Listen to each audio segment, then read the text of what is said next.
मंजूर है। सुखदेव भगवान समझाते हैं राजन परीक्षित, ये देवयानी जो है देवयानी वहां से चली है, पुनः अपने घर आई है।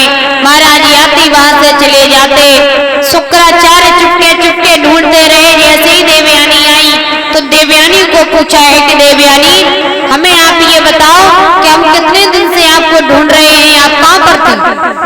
देवयानी ने रो करके सारी बात बताई है। पिताजी, जो शर्मिष्ठा है, शर्मिष्ठा के साथ में मैं स्नान करने के लिए गई थी, तो मैंने धोखे से शर्मिष्ठा के वस्त्रों को पहन लिया, तो इसने मुझसे उल्टे सीधे वचनों का प्रयोग किया है।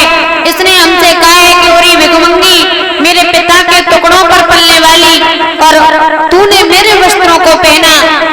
तो मैंने जब कहा है कि अपने वस्त्र पहन लो, तो इसने मेरे गाल में तमाचा मारा, और पीछे था एक कुआं, उसी कुआं में धक्का देकर के गिरा दिया।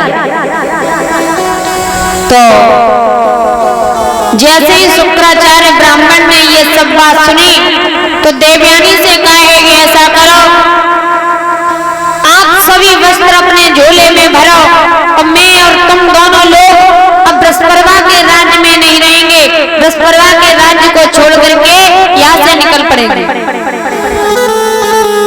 सारे वस्त्रों को झोले में भरा, निकलने के लिए चले, तो ये बृहस्पति जो है बृहस्पति पास में आए, गुरुदेव हमें छोड़ करके कहाँ जा रहे हैं?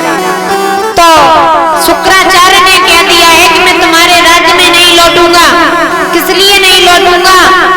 क्योंकि तुम्हारी बेटी जो है, तुम्हारी बेटी ने मुझसे उल्टे सीधे वचनों में बात की है, मेरी बेटी को कुआं में गिराया है, और मेरी बेटी से कहा है कि ओरी भिखमंगी, मेरे पिता के टुकड़ों पर पलने वाली, अब मैं तुम्हारे राज्य में नहीं लौटूंगा। एक बात कही है, ओ परवा तेरी बिटिया ने, ओ परवा तेरी बिटिया ने, अब एक मंगा हमें बताओ है, एक मंगा हमें बताओ है।